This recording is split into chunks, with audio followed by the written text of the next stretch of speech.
사랑하는 성도 여러분, 평안하셨습니까? 7월 27일 월요일 아침 오늘의 말씀을 나눕니다. 오늘 말씀은 로마서 3장 9절에서 20절까지의 말씀입니다. 함께 말씀을 읽겠습니다. 그러면 어떠하냐? 우리는 나으냐?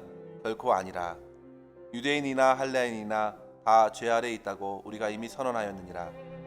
기록된 바 의인은 없나니 하나도 없으며 깨닫는 자도 없고 하나님을 찾는 자도 없고 다 치우쳐 함께 무익하게 되고 선을 행하는 자는 없나니 하나도 없도다.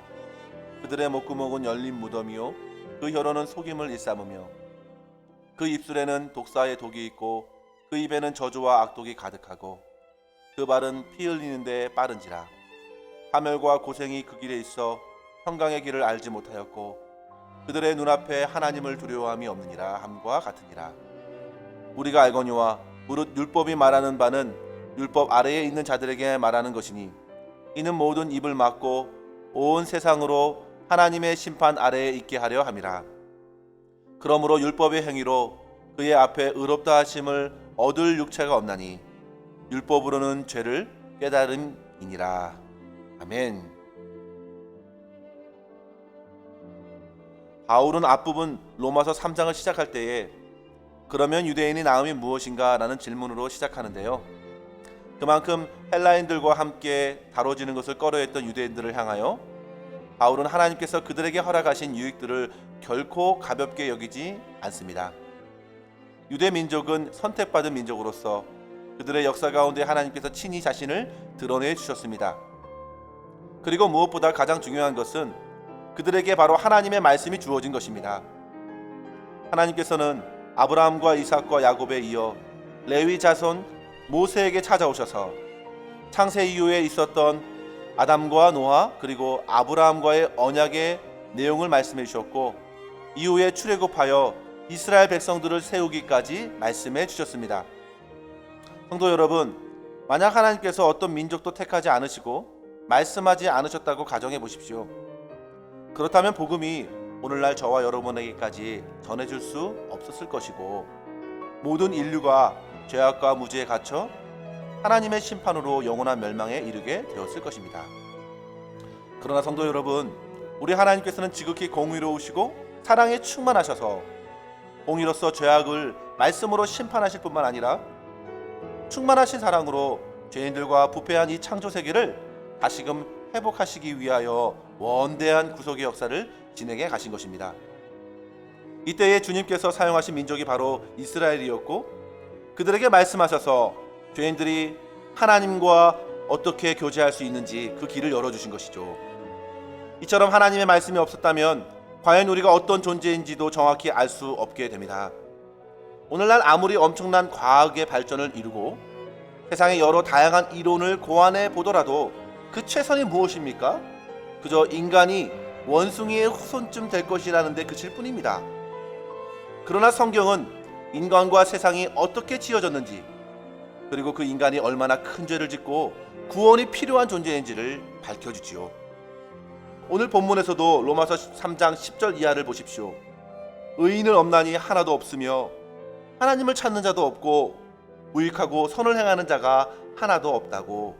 16절에 보시면 파멸과 고생이 그 길에 있어 평강의 길을 알지 못한다고. 한마디로 죄와 무지로서 하나님조차도 두려움이 없는 자라고 소개합니다. 이것은 예나 지금이나 동일합니다. 유대인, 헬라인, 지금의 모든 사람들은 이와 같이 깊은 바다에 침몰하는 배 안에 함께 있는 처지입니다. 그럼 이러한 영적인 실체를 밝히 드러내 주시는 이유가 무엇입니까? 첫 번째로 성도 여러분, 죄인으로서 자신의 죄를 인정하고 죄사함의 길을 알려주시기 위함입니다.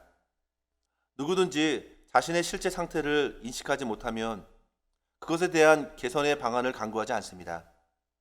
우리가 매일 아침에 씻기 전에 거울로 자신의 더러운 모습을 들여다보지 않으면 깨끗이 씻을 필요를 느끼지 못하는 것처럼 매년 건강 진단을 해서 이상 있는 곳을 발견하지 않고서는 적절한 운동이나 식단 조절 등 좀처럼 관심을 갖지 않는 것과 마찬가지죠.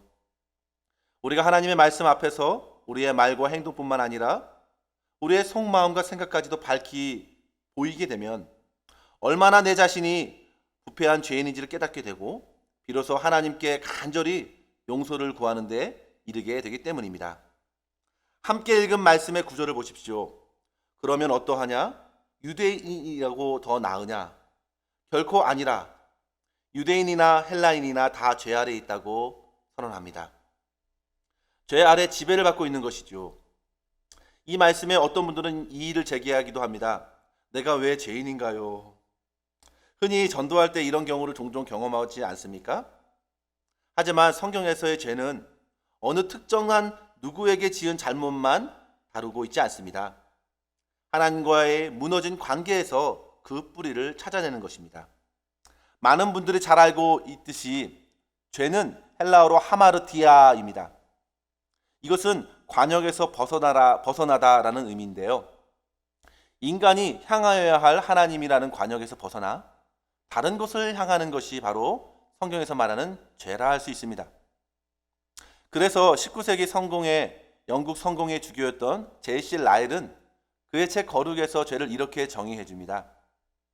하나님의 생각과 하나님의 법에 완벽히 합치하지 않는 모든 상상과 생각과 말과 행동이 다 죄다. 오늘 본문에서도 보십시오. 11절에 보시면 깨닫는 자도 없고 하나님을 찾는 자가 없다. 이처럼 하나님과의 관계가 묘연한 상태 이후에 벌어지는 모습은 도저히 선행을 기대할 수가 없는 것입니다. 그저 악한 말로 속이고 사람을 해칩니다. 피 흘리는데 빨리 달려갑니다. 평안이 없고 하나님도 안중에 없습니다. 한마디로 멸망받아야 할 마땅한 존재이지요. 도저히 이런 인생 안에서는 의로움을 찾아볼래도 찾아볼 수가 없습니다. 전적으로 타락한 존재라는 사실을 그대로 보여주는 것입니다.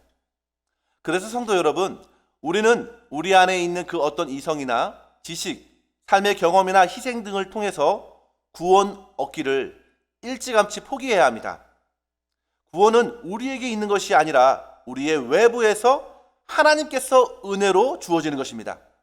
하나님께서는 친히 자신을 예수 그리스도로 드러내셨고 주님께서 모든 죄를 끊어버리신 그 십자가의 사역을 통해서 저와 여러분에게 구원과 소망이 있는 것이죠. 이러한 십자가 주님의 사랑과 긍휼에 우리의 삶을 맡길 때에 비로소 우리에게 소망이 있는 것입니다. 오늘도 이러한 주님의 십자가 구속의 은혜를 풍성히 누리기를 간절히 소망하면서 주님과 동행하실 수 있기를 간절히 바랍니다. 두 번째로 성도 여러분, 말씀으로 우리의 죄를 드러내는 것은 나의 절망을 통해 주님을 의지함으로 소망을 누리게 할 뿐만 아니라 주님께서 베푸신 은혜를 찬양하고 주님을 더욱 사랑하게 합니다.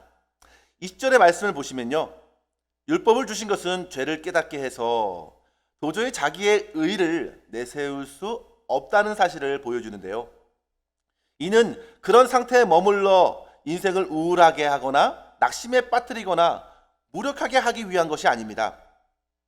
예전에 우리가 함께 읽고 나눴던 존 파이퍼 목사님의 5 포인트에서 전적 타락의 개념을 다룰 때에 이렇게 언급하는데요. 우리의 병이 얼마나 중한지를 알면 명의이신 하나님의 위대하심에 더욱 놀라게 된다. 우리의 반항이 얼마나 뿌리 깊은지를 알며 그런 우리를 향한 하나님의 끝없는 은혜와 인내에 경탄하게 된다. 이렇게 말했습니다. 성도 여러분, 어떻습니까? 하나님의 말씀은 정말 살아있고 운동력이 있어서 어떤 외과용 메스보다 더 예리하게 우리에게 다가옵니다. 사람의 영혼을 쪼개고 그 모든 마음과 생각과 뜻을 살펴서 하나님 앞에 벌거벗은 것까지 드러내어 줍니다. 그래서 우리는 하나님 말씀 앞에서 우리의 죄와 허물을 부인하지 못하지요. 그리고 우리를 지으시고 우리를 새롭게 하시는 하나님의 손에 우리의 삶을, 우리의 영혼을 다 맡기는 데에 이르게 하시는 것입니다. 그리고 그렇게 주님께 전적으로 맡기는 성도들에게 하나님께서는 자기 아들 예수 그리스도를 통하여 십자가에서 은혜와 사랑으로 새롭게 하시니 이러한 은혜를 받은 자들은 날마다 그 은혜에 감사하는 것입니다.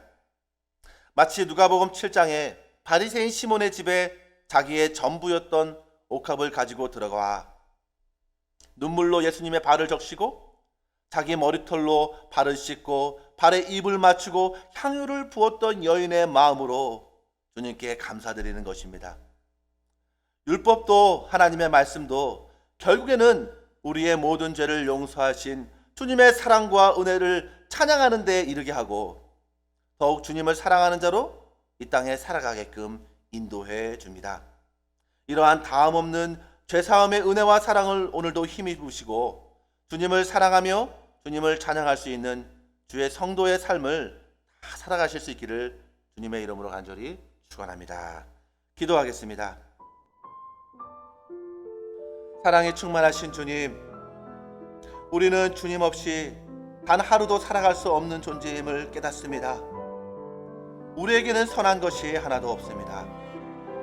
심지어 하나님까지도 나의 생각으로 가두고 판단하는 교만하고 무지한 죄인입니다. 주님, 용서하여 주시옵소서. 우리 안에 더럽고 추악한 죄악을 말씀의 빛으로 드러내어 주실 때마다 겸손히 십자가를 바라보고 우리의 모든 삶을 주 예수 그리스도의 그 다음없는 사랑과 은혜에 맡기고 날마다 주님을 바라보고 의지하며 살아가게 하여 주시옵소서. 오늘도 주님의 은혜에 감사드립니다. 주님을 사랑하고 주님을 찬양하며 주님께 영광 돌리는 삶을 살아갈 수 있도록 인도하여 주옵소서. 예수 그리스도의 이름으로 간절히 기도하옵나이다. 아멘. 사랑하는 성도 여러분, 오늘도 주님의 풍성한 사랑 안에 거하시고 기뻐하시고 승리하시는 삶이 되기를 간절히 바랍니다. 감사합니다.